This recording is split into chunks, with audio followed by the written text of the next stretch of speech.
دنیا کی تاریخ میں ایسے بہت سارے بادشاہ اور فرعون گزرے ہیں جن کو ان کی بادشاہت اور دولت کے نشے نے مغرور بنا دیا اور وہ تکبر میں آ کر خدائی کا دعویٰ کر بیٹھے۔ یہ بدبخت لوگ اپنی بے شمار مال و دولت اور بادشاہت کے نشے میں بدمست ہو کر اللہ تبارک و تعالیٰ کی وحدانیت کو للکارنے لگے اور معاذ اللہ خدائی کا دعویٰ کر بیٹھے۔ اس کے باوجود بھی اللہ تبارک و تعالیٰ نے ان کی طرف بے شمار انبیاء کرام کو مبعوث فرمایا اور ان کو ہدایت کی طرف بلایا، لیکن یہ بدبخت لوگ اپنی سرکشی اور انا پر اڑے رہے اور اللہ تبارک و تعالیٰ کی وحدانیت کا انکار کرتے رہے۔ پھر جب یہ لوگ قابل ہدایت نہ رہے تو اللہ تبارک و تعالیٰ نے ان بدبخت لوگوں کو عبرت کا نشان بنایا اور ان لوگوں کو تباہ و برباد کر کے رکھ دیا اور ان لوگوں کے نام و نشان کو صفحہ ہستی سے مٹا دیا۔ اللہ تبارک و تعالیٰ نے ان جھوٹے خدائی کے دعوے داروں کو ایسی عبرت ناک موت دی کہ آج بھی لوگ ان سے عبرت حاصل کرتے ہیں۔ پیارا دوستو، خدائی کا دعویٰ کرنے والے بدبختوں میں سے ایک بدبخت شداد بھی تھا جس نے اللہ تبارک و تعالیٰ کی وحدانیت کو للکارا اور سرکش اور نافرمان ہو گیا۔ پیارا دوستو، شداد کون تھا اور کس طرح اس نے اللہ تبارک و تعالیٰ کی نافرمانی کی اور خدائی کا دعویٰ کیا، اور کس طرح اس نے دنیا میں اپنی جنت تیار کی اور اس کی بنائی جانے والی جنت کتنے سالوں میں تیار ہوئی، اور پھر اللہ تبارک و تعالیٰ نے اس بدبخت کو کس طرح دنیا کے لیے عبرت کا نشان بنایا اور اس بدبخت کا انجام کیا ہوا، اور پھر کس طرح ملک الموت علیہ السلام نے دردناک طریقے سے اس کی روح قبض کی۔ پیارا دوستو، ان تمام تر سوالات کے جوابات قرآن و حدیث کی روشنی میں آج کی اس ویڈیو میں ہم آپ کو بتائیں گے، لہٰذا آپ سے گزارش ہے کہ ہماری اس ویڈیو کو اینڈ تک ضرور دیکھیے گا۔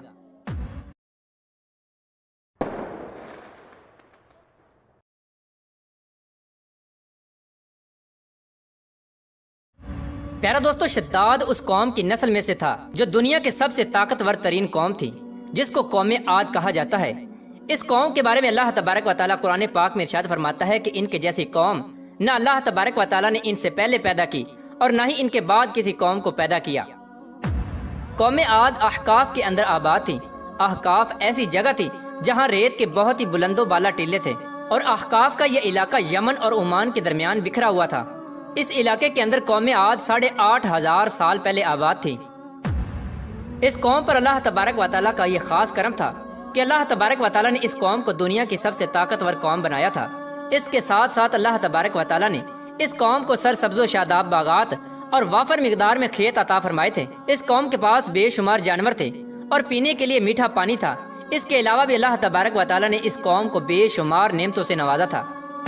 چنانچہ اس قدر مال و دولت اور نعمتوں کی فراوانی کی وجہ سے یہ قوم بھٹک گئی اور اللہ تبارک و تعالیٰ کی نافرمان قوم ہو گئی اور یہ باغی ہو گئے۔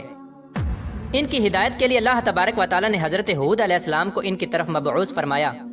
حضرت ہود علیہ السلام اس قوم کو اللہ تبارک و تعالیٰ کے حکم سے تبلیغ کرنے لگے اور اللہ تبارک و تعالیٰ کی وحدانیت کی طرف بلانے لگے، لیکن یہ قوم اپنے کفر و شرک سے باز نہ آئی اور حضرت ہود علیہ السلام کا مذاق اڑانے لگی۔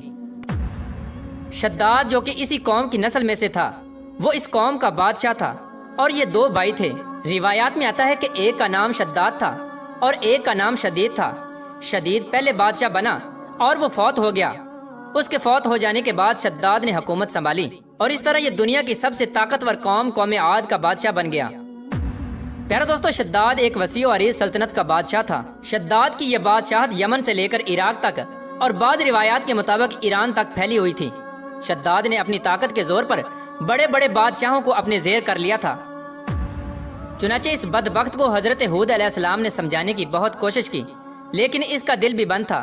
چنانچہ جب حضرت ہود علیہ السلام نے شداد کو اللہ تبارک و تعالیٰ کی وحدانیت کی طرف بلایا اور ایک خدا کی عبادت کرنے کا حکم دیا، تو اس وقت شداد اور حضرت ہود علیہ السلام کے درمیان ایک زبردست مکالمہ ہوا، جس کے نتیجے میں شداد نے حضرت ہود علیہ السلام سے پوچھا کہ اگر میں اللہ تبارک و تعالیٰ پر ایمان لے آؤں تو مجھے کیا حاصل ہوگا؟ تو اس وقت حضرت ہود علیہ السلام نے شداد سے فرمایا کہ تم پر جنت حلال ہو جائے گی۔ جنت کا نام سنتے ہی شداد حضرت ہود علیہ السلام سے پوچھنے لگا کہ یہ جنت کیا ہے؟ تو حضرت ہود علیہ السلام نے شداد کو جنت کا نقشہ بتایا اور جنت کی نعمتوں کے بارے میں شداد کو بتایا۔ حضرت ہود علیہ السلام کی یہ بات سن کر شداد مسکرانے لگا اور حضرت ہود علیہ السلام کو دیکھ کر کہنے لگا کہ یہ کون سی بڑی بات ہے، ایسی جنت تو میں بھی تیار کر سکتا ہوں۔ حضرت ہود علیہ السلام نے شداد کو اس کے اس کفر و شرک سے روکنے کی بہت کوشش کی، لیکن یہ بدبخت باز نہ آیا۔ چنانچہ اس وقت شداد نے اپنی سلطنت کے بہت بڑے بڑے کاریگروں کو اکٹھا کیا اور احقاف میں ارم کے مقام پر 20 کوس لمبی اور چوڑی جنت بنانے کا کام شروع کروا دیا۔ چنانچہ شداد کی تیار ہونے والی اس جنت میں